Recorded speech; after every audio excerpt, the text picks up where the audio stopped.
Or Unhappy Astrobe. The riches of civilized Astrobe were almost beyond comprehending. Thomas had a quick eye and a rapid mind, but he was dazzled by the wonders he rode through. Here were the homes and buildings of many millions of people, grand city after grand city, all in luxury and beauty and ease. Nor was it only the buildings and the perfected land and parks, it was the people. They were elegant and large and incredibly urbane, full of tolerant amusement for the rolling spectacle of a superior mien, of a shattering superiority. They were the true kings of Astrobe. Every man was a king. Every woman was at least queenly. "It is Rome arisen again 100 times over," Thomas said. "It is the power and the majesty. For good or bad, this is what all folks have waited for from the beginning. Here are all dreams come true.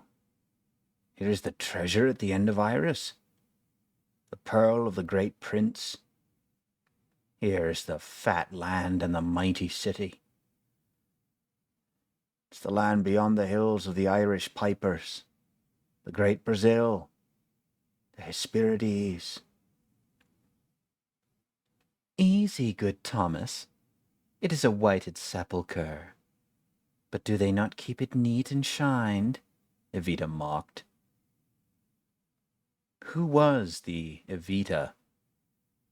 And what did she hear? Thomas asked as much.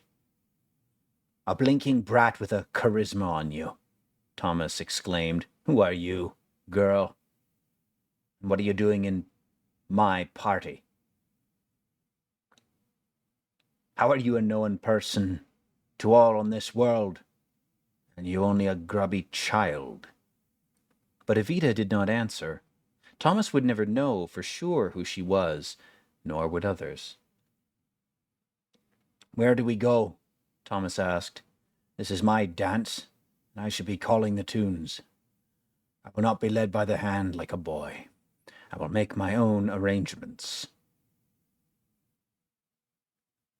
"You have been doing so," said Walter Copperhead, the necromancer. "We do but proclaim it for you. We carry out every detail that you have ordered." "But I have ordered nothing," Thomas said. "It runs too fast for me." "In your own mind you order it," said Rimrock the Ansel. "Your vision claims it and defines it in a Roman or English context, and we transfer it to an Astrobian. It is a triumph you require for yourself, not for pride or vanity, but for the solid establishment of a burgeoning regime. I have been transmitting your orders to the anxious powers, to the great men of Astrobe, and the Copperhead has been transmitting also. We call them, and they are amazed. We order them to assemble. They will not, they say, and they do. They are startled, they are full of wonder even before they see you." "Rimrock, Rimrock, you'd grow rich as a fawny man at a country fair in old England. No gypsy ever set a spell so fine. But where do we go?" "To the Convocation Hall, as you yourself have decided, good Thomas. To take it all swiftly while the tide is running for us. You will be the sudden apparition. Your will allows you to accept the accolade and the mystic station of past master." "I'm not even knowing what the Convocation Hall is," said Thomas, as they rolled through the magnificent city of Cosmopolis in Battersea's armored wagon. "Who will be assembled there?" "Those you have ordered to assemble will have assembled," said the oceanic Rimrock, "and the details work themselves out as we roll on, and always to our advantage. There's a small bloody battle going on now over the exultation trumpets, actually 12 small battles in the 12 steep towers around the hall. The trumpets haven't blown for 20 years, but you have decided wisely that they will blow for you. Happily, your men win those small bloody battles now. I didn't know I had any men, said Thomas. The party rolled to the head of the concourse. They stopped and dismounted. They walked to the long concourse between the rows of heavenly aspens. Then the whole sky broke open. The exultation trumpets blasted a deafening golden blare, like 12 Gabriels announcing the second coming. The electrum doors of the convocation hall swung open to the soaring sound. This was a striking effect that had been devised 200 years before. This was their moment, and the shabby, incandescent party entered. All the great ones of Astrobe sat in the high circle. They sat there in amazement, some willingly, some not. Many of them had been drawn there, protesting that they would not go. The compulsion puzzled them, and they knew much about the management of minds. And the Thomas More party stood in the arena, below them. But it was not at all as if the great ones were looking down on the party below. Then all the great ones stood. And they hadn't intended to. The great ones of Astrobe stand only in the presence of a superior. All were assembled, and all were on their feet now, Kingmaker, Proctor, Foreman, Potscamp, North Prophet, Dabowski, Quick Crafter, Haddad, Chesham, Treva, Gold Gopher, Chew, Sykes, Fabelow, Dull Doggle, Potter, Landmaster, Salver, Stoymanoff, all the high dukes of Astrobe, half a dozen former world presidents, the tall scientists, and the mind men, the world designers. In the arena was Thomas More, dirty and in disarray, with a shattered jaw wired up by a cat-head knacker, a long-nosed, almost comical, middle-aged man of short stature, the Paul person, who had lost his surname and his citizenship for irregular doings, and who now had bone splinters in his brain that affected his vision and his wits. Rimrock the oceanic man, who communicated by means unknown, and who was in appearance a grotesque, rubber-nosed animal. Evita, the legend girl-woman, whose existence was doubted by all rationalists. Walter Copperhead, the necromancer, who was no better than an astrologer, all of them with the smell and trappings of black catheads still on them. The vast sound of the exultation trumpets broke. It died down in echoing fragments and left a vibrating silence. And a person had declared himself. This was the old past master, dead 1,000 years, a dumpy little almost old man, a pinkish little elf on a world of golden bronzed giants. But on him, in that moment, was the magikos, the charismatic grace, the transcendent magnetism, the presence, the messiahship, the dryoct. He had erupted in the middle of them, with the dirt of the grave still on him, so it seemed. It was sheer ghostliness, the seeming of one who comes through closed doors and sealed tombs, one who is the master of time. It was transcendence touching them all. Then came the ovation, like a pouring ocean. It broke in heavy-crested waves, each one higher than the former. It lasted a great while. It lifted them up, all the golden cynics who had forgotten what it was to be exalted. Some of them would speak of it later as their fool's carnival, yet it would always remain a stunning thing in their lives. Thomas had them hooked, without speaking a word. A presence had been created for him, and it had won. How that presence had been managed, and by whom, Thomas would try to sort out in his mind later on. Had it all been done by a quack man and a quack animal and a brat child? Who makes magic here? Clearly several powers of a near alien sort had been working for him there. All that presence made itself known immediately, through all the cities and through all the world, from one end to the other. "It is the past master," the people everywhere said. He had them. He had them. Then he spoke, loudly and clearly. "I accept the great burden that has been given to me to bear," Thomas announced in a silver voice that had a bit of the old grave duct in its burr. "Now we will set about the governing and righting of this world."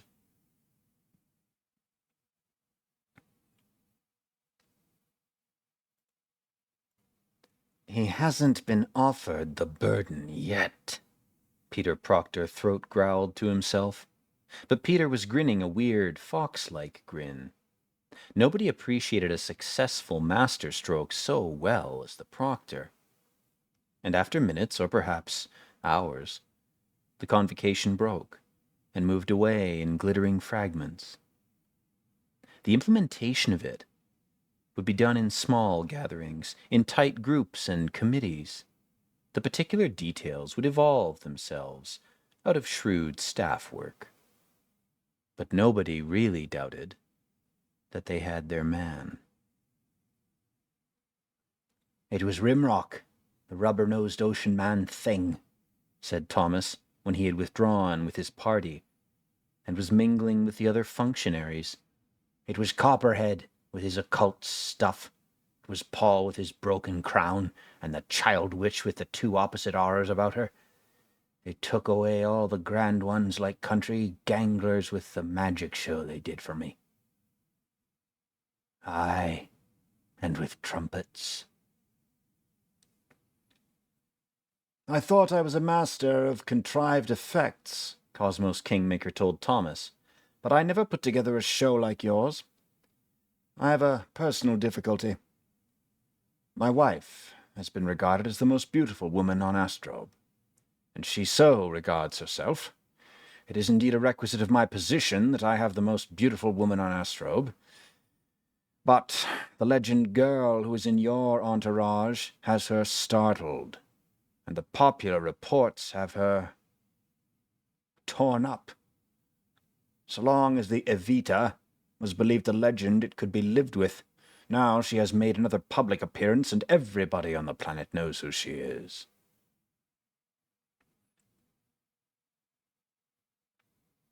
"I have not seen this one, nor greatly noticed the other, except for a certain queer quality that clings to her, and they are not altogether of beauty. I've no idea at all how she happens to be in my entourage. She's a puzzler." "So, you've been wandering like a loon these days and nights," Kingmaker accused, "and no telling into what hands you've fallen. It isn't a very respectable beginning. What hills and dales of Astrobe you've been wandering over, I don't know." "Through what swamps, rather? On Earth, at least. The loon is a bird of swamps and meres. I've been in some brackish swamps." "It's a bird, is it?" Kingmaker asked. "I thought it was only an expression. Well, whatever swamps you've been wading in, do not go to them again till you have been instructed. You will not know with what eyes to look at these things until we tell you." "I had intended to use my own eyes." No, that won't do at all. We won't have you interfering with the things we have set up for you to do, or offering untutored programs on your own." "You are saying That you won't have me interfering with the image that you intend to present me under? That's exactly it, Thomas. The image has already gotten a little beyond what we intended. We worried whether we could make it strong enough. Now we're worried that perhaps it's a little too strong. I had expected you to be more amazed at the wonders of Astrobe, however. Kingmaker, man, I stand and stare boggle-eyed at them, like a calf at the new barn door. Of course I'm impressed by the 1,000 years of technological advance since my time. Half of it made since the first landing on Astrobe, much of it quite new to me. And in my day, I had the name of being a forerunner in these things. I didn't know what questions to ask about the future when I talked to certain traveling men on this subject a long time ago, or at least a long time from here. I asked them questions of philosophy and theology, and the political formations of commonwealths, and of the arts and tongues, and of the mind understanding itself. It never struck me that the changes would be in material things. We had already made great advances in these, far beyond the Greeks and Romans, and I thought the cycle would swing back, and the 1,000 years after myself would be devoted to advances in the intangibles. I am impressed. The more I hear, the more I see, I'm impressed. The fact that there are no sick of body among you, except in the barrio and the place called Cathead, amazes me. The fact that there are no sick of mind among you would entice me also, had I not discovered for myself that so many of you are dead of mind. All your mechanical and mental things are new coinage to me. Your mind probes and mind crawls fascinate me, even when they are turned on myself. You have loosed them on me within the last several moments, have you not, Kingmaker? I can feel them crawling like moles through the tunnels of my head. I've got them cocked now, though. I've but to think in Latin, and they can't come into me. I always believed that it would be a mental image thing, not a verbal thing when it came. We have both sorts, Thomas. The verbal is the simpler. So simple that you can hide it in the palm of your hand, Kingmaker, and you do. It's neater than eavesdropping, Kingmaker said. And it does pick up the sub-vocals. You yourself use an Ansel, but they haven't proved satisfactory. The Ansel tends to forget that he is only a communication device. Sometimes he becomes the master.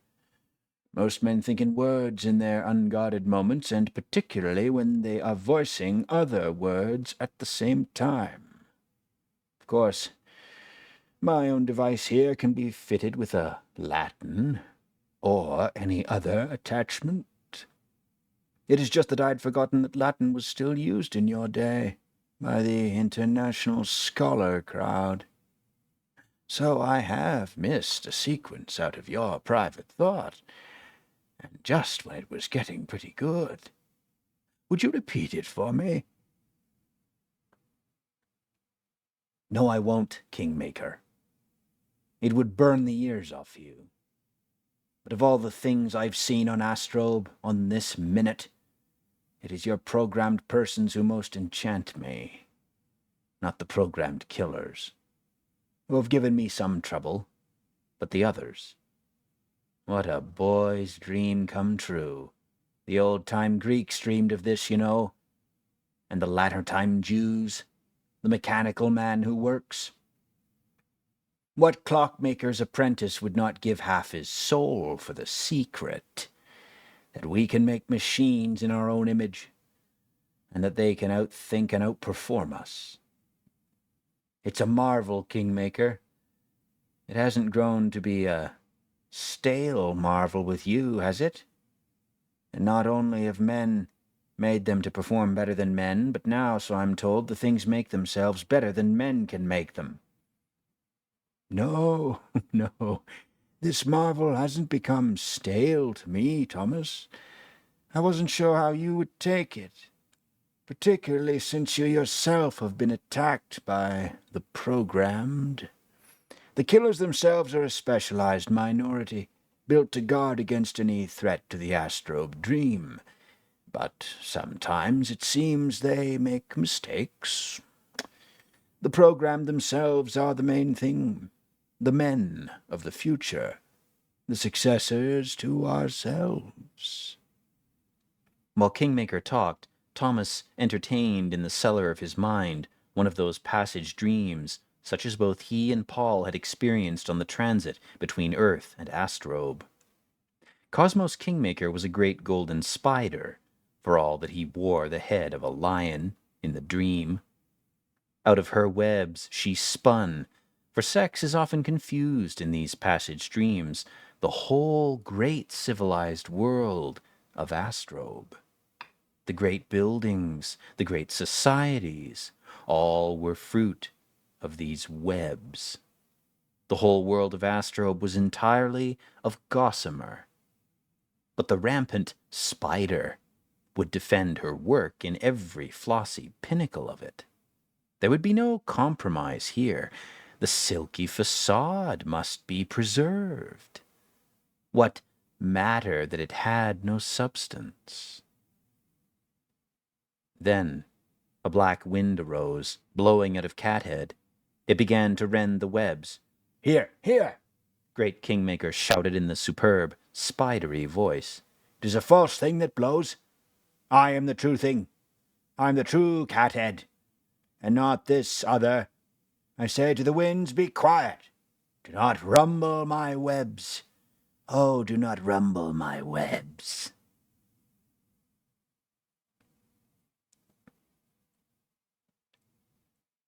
I will return to these wonders again and again, Kingmaker, Thomas said, taking on an entirely different level than that of his passage dream. And the most wonderful of all is your travel today. On my trip to Astrobe, I traveled 100 times farther in every second than I had gone in all my life before. And I am a traveled man, familiar in all the capitals of Christendom. Speed has become infinite. No, Thomas. Hop equation travel is only the square of 8, or 64 times light speed. With that, we can never hope to reach more than a narrow corner of the universe. Our other number-based travels have been tried. The square of 37, for instance, or Horwitz equation travel, but no pilot has ever returned from that, or from any of the others. They may return 1 billion years in the future, or in the past, or they may be lost. We aren't the lords of speed yet. Even so, you must have billions of worlds to colonize. No, not yet. Not for many centuries. We've only 6 proven reserve worlds after Astrobe. The colonies on them are still sickly things. The elites do not go out to them as they went out from Earth to Astrobe. At the moment, we are going nowhere except backwards. With every mind jack of you a thumping genius, you should be going forward with a surge. Kingmaker, you figure to use me as a front. You've admitted as much. But I have had a little study of recent Astrobe politics, and it's not reassuring to me. I find that you've had for recent short-term world presidents a Mr. X, the masked Marvel, an asteroid Midas, and the Hawkman from Helios. The latter must have looked rather like Foreman. They sound like the names of ancient Roman gladiators, or as one has suggested to me, of medieval American wrestlers. Now you take me for another costumed actor, a contrived front symbol for you to manipulate. You will bill me as the past master? Probably, since the name has taken the popular fancy. We haven't yet decided. cosmos. I will be manipulated by no one. If elected president, I will preside. That is what we both hope and fear, Thomas. No, your case is not like the others. We've run out of tricks. But the people haven't run out of expecting tricks. To be elected, you must be presented as a contrived front symbol. But to rescue Astrobe from its mortal difficulties, you must supply us with a new element. I believe you're afraid of a new element, Kingmaker. Of course I am. But I will not have the fabric of our world rended. Do not rumble my webs, oh, do not rumble my webs. What, Thomas? A fragment of a dream up from the cellar of my mind, no more. You will try anything, be it deepest change, to preserve the changelessness. I don't know what the necessary element will be, Thomas. Foreman believes that he knows. Thomas, you don't seem too curious about your own attempted assassinations. Oh, I've seen up my own apparatus to go into that, Kingmaker. It reaches higher than the simple programmed. It reaches to the complex programmed and to the high-ranking human. There's a pretty strong party that wants me dead before I am ever, as it were, born on Astrobe. There's another thing we're afraid of, Thomas. We're afraid to show you and afraid to hide you. And it's too late to make another choice. You have an impressive name to the initiates. You received a startling ovation which we do not understand, neither the thing itself nor our own part in it. And you have an impressive contuming for the people, but you're not an impressive personality. You hear me now, Kingmaker. I do not strut sitting down, if that's what you mean. I do not play the great man privately. But I can be an excellent man when there is time for it, and you will not find a better. I was counted a master in my own time, and I be a master here, on the Sena. I can play the noblest rhetor of them all. There'll be naught awkward or awry about my performance, Kingmaker. This one thing for which Astrobe has a hunger now, high oratory. We were the professionals, and you the amateurs. I know that you've analyzed the thing and broken the personal aura down to its elements. It's like chopping up a bird. But can you make a bird? Perhaps you can, since you made the programmed persons, but we recognize them as artificial. I know that you have built intricate eloquence machines, man, but they ring false. The laughter of the people at them like autumn leaves blowing is evidence of this. I've heard the eloquent machines as I've heard the people's response. I've heard human and programmed orators who've studied under the eloquent machines. I've heard a lot of things in 1 week on Astrobe. People are hungry for the real thing, and I can give it to them. You try to analyze my ovation at my coming to Convocation Hall, and you fail. Part of it was the connivance of my friends and associates, and part of it was a congruity of circumstances. But the most of it, Kingmaker, was myself. We'll have to let you try it, Thomas. But don't ever try to set policy. Politics on Astrobe has become an intricate science.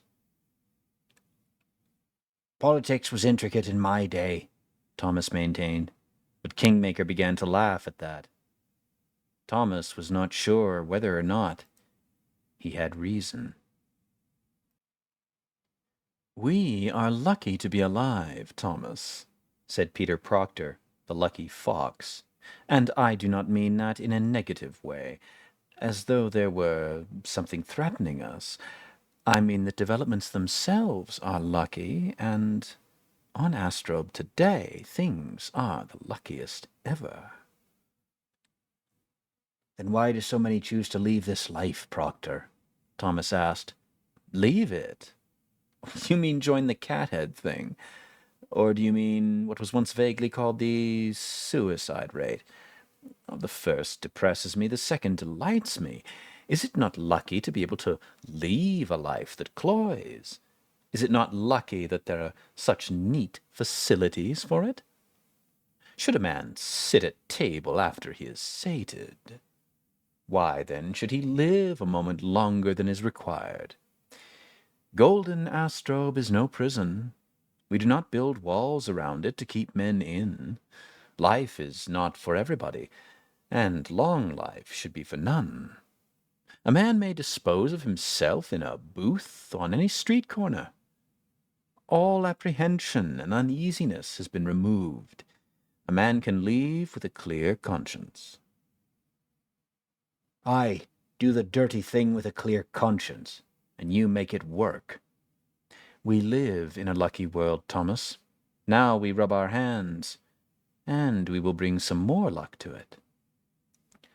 Am I the good luck piece now? Am I? Thomas asked. And what thing are you, Peter?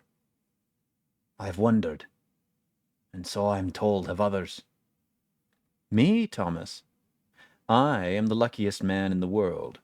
Any world. No need to look more deeply into me.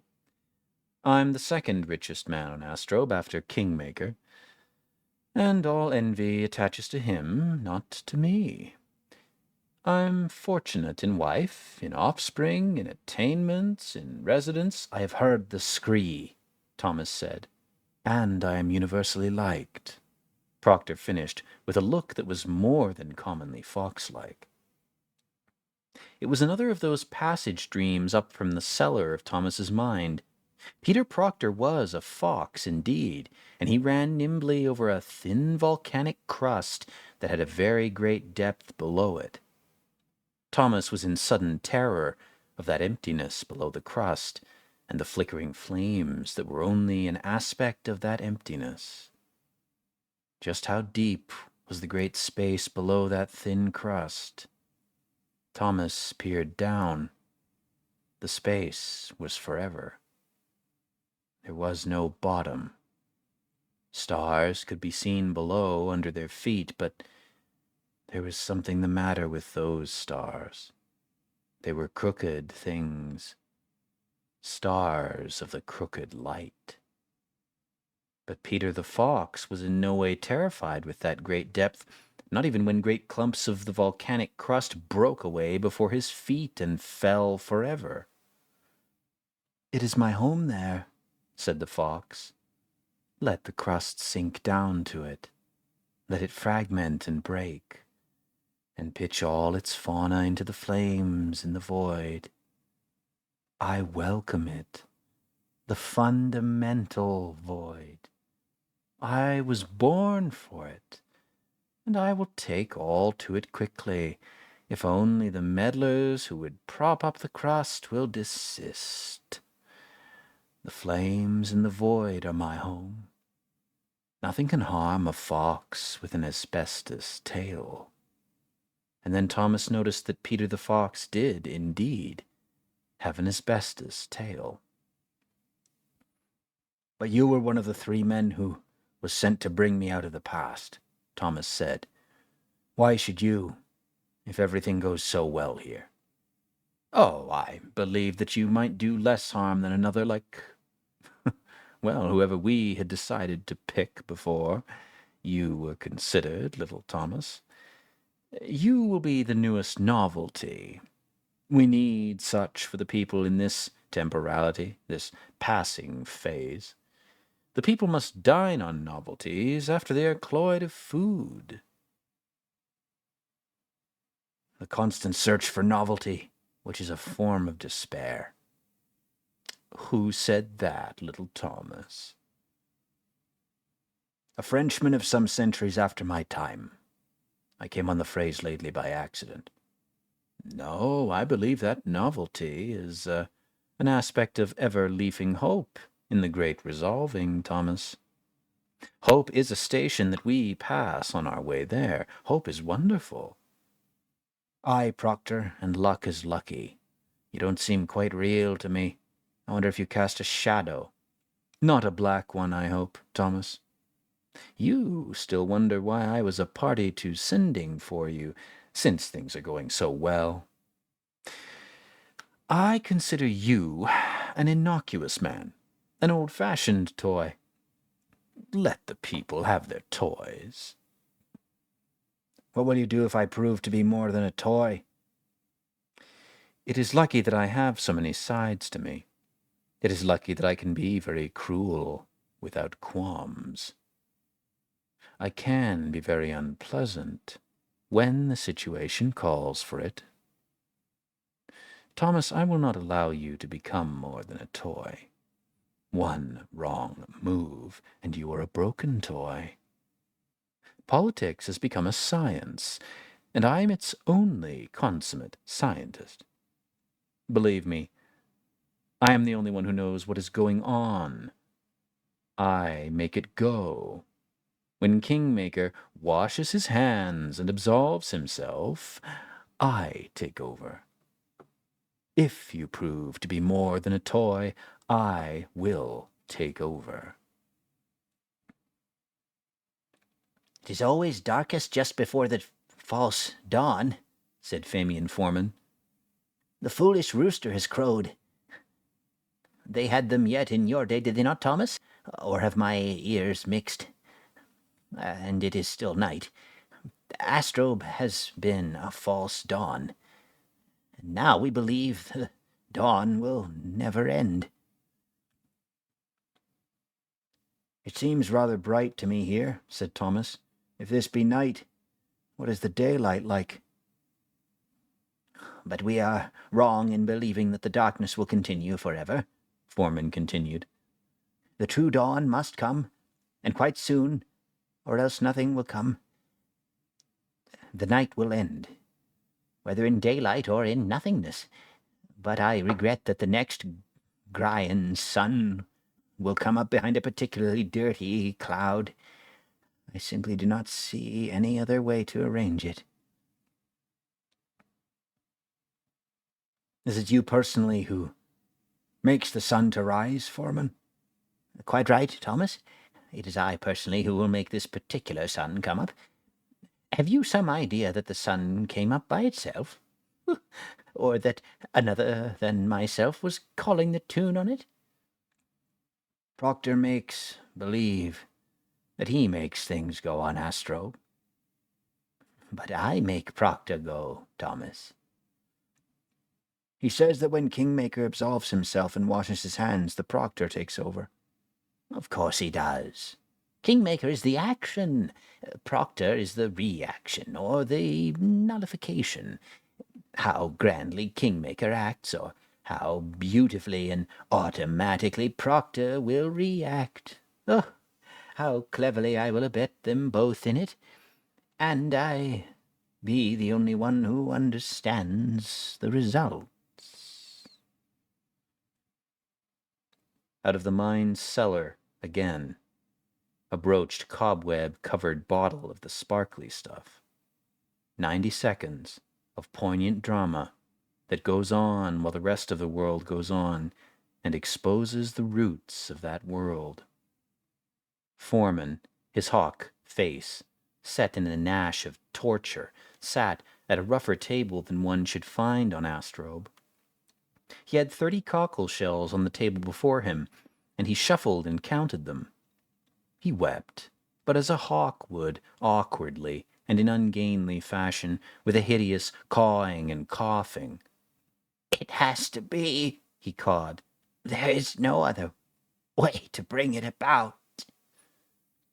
But one of the cockle shells was actually a cockerel shell, and the foreman hawk noticed it with a start.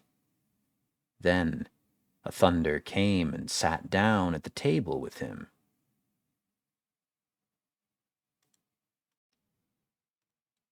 "It is Mother Carey's own chicken you destroy there," the thunder said.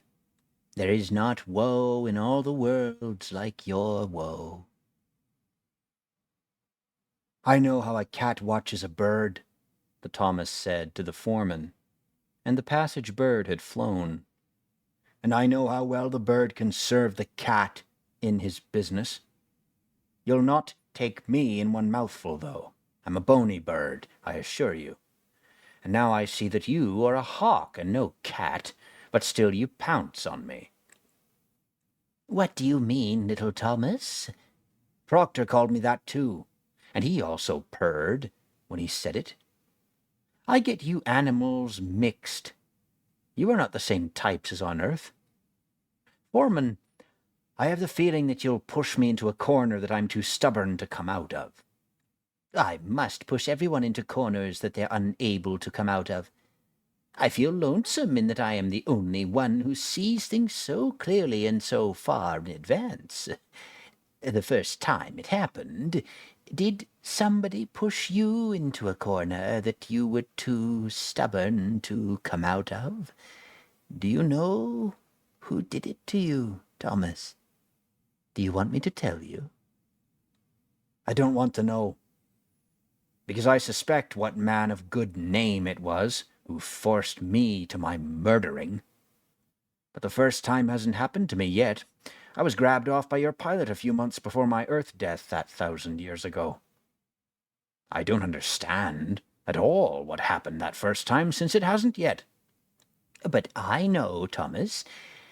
Yes, a man did push you into such a corner before, and I will push you into such a corner this time. You couldn't expect a different ending, could you? It worked to a limited effect the first time. It half saved a hopeless situation.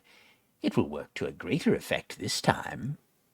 I won't absolve myself or wash my hands, but I'll miss you. Foreman, in the whole Astrobe situation, everyone is hiding something from me. Everyone is wonderful on Astrobe, they tell me, and so it does appear to me, except for a comparatively slight area of blight, which has appeared and will soon disappear, but it grows larger.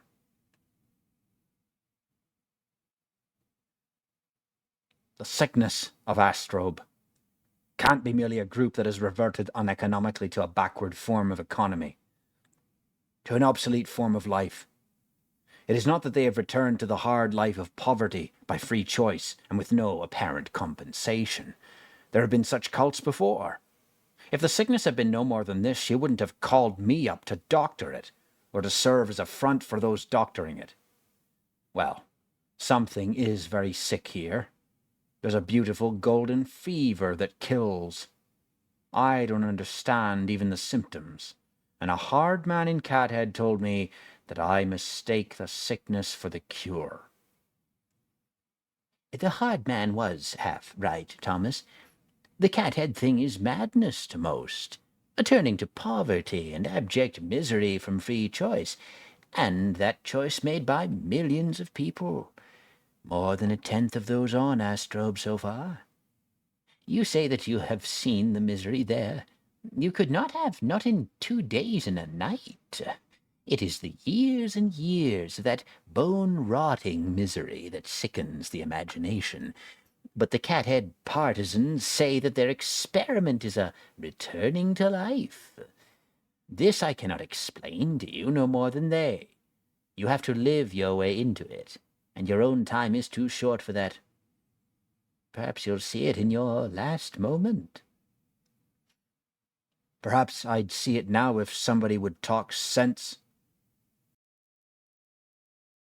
Oh, the two things are eating each other up. And who is to say which of them is the rightful body, and which is the cancer? The cat-head affair is neither the sickness nor the cure. It is a symptomatic eruption, a surface effect of the sickness. We are sicker than cat-head. We are sicker than the barrio. Oh, we'll die for it. I myself made some plans for resurrection or rebirth, or for the coming of another thing that may have some resemblance to present substance, but a resemblance only. Now we'll prepare in small things. while the world ends. We'll make you serve the preparation, as we've made worse men serve lesser things. And you'll serve better after you're dead. Damn it, I am dead from your viewpoint. Yes, that's the way I regard you. But your death here and now on Astrobe is what's required. The shape of things to come is very intricate, but it may work out for the best after we are past this tricky situation. For who's best, Foreman? I've the feeling I've been measured and dealt for. You are. Take the cheerful view, Thomas. You've been dead 1,000 years. How will it matter what happens to you here? Foreman, I'm quite interested in what happens to me after I'm really dead. I'm not dead now, whatever the seeming. They keep a different sort of time on the other side. I don't understand you, Foreman. Are you for me or against me? I'm for you, Thomas, absolutely. I'm working for the very highest goal by the lowest of means. So I'm for you all the way, to the death and beyond. Yours, not mine. And with those cheerful words you leave me. If these three are the inner group of the Circle of Masters, it's no wonder that Astrobe is sick, Thomas said to himself. Thomas talked to Potscamp, who had been called the fourth member of the Big Three. Thomas enjoyed talking to Potscamp, one of the most interesting individuals he had ever met. Never was there a more pleasant or surprising person, and Potscamp had a mind that was like quicksilver. Sometimes Thomas was sure that there was nothing in that mind, and again there was very much in it. It was as though Potscamp went to a source and dipped deep whenever he had the need to replenish himself. Potscamp had large, innocent blue eyes, and the look of perpetual youth, and yet he had been active in Astrobe affairs for very many years, and was certainly older than Thomas's normal age. But he was a boy, a precocious boy, a startling boy who might torture cats or commit abominations, but who would always do so with an air of total innocence. So that you will know who really runs things on Astrobe, Thomas. I know, Potscamp, I know. Another capsule dream, like a passage dream. There was a boy who built a toy. It was a clever boy and a clever toy that he built. Which one was Potscamp, Thomas could not say, for they both looked like him. Go steal apples, the boy told the toy, and the toy did so. He brought back an armload in no time at all.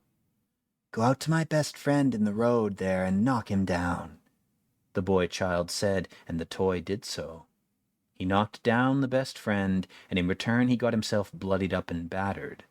The child was delighted with what had happened to his best friend and to his toy. Work out my language assignments for tomorrow, the child said, and the toy worked out all the constructions and translations of the Cameroni and Puca and Neo-Spanish assignments. Drink, the child said, and the toy went and drank from the brook that ran beside the home house. Eat, the child said, and the toy ate the child up, every limb and light and bone and morsel of him. Was that Potscamp? Was he a toy who would eat you up? Or was he the guileless one who would be devoured?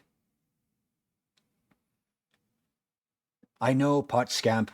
I know who runs things on Astrobe, Thomas said. Kingmaker runs everything by himself. So does Proctor, so does Foreman. He even makes the sun to rise. And so do you run it all, you will say. But Potscamp shook his head. Our talk will be at another time, Thomas. Our small conversation today was but to proclaim myself to you.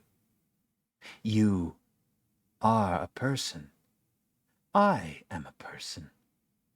The others are not. Not really. If you are not of a certain consequence, or likely to become of consequence, I would not trouble to inform you and deal with you.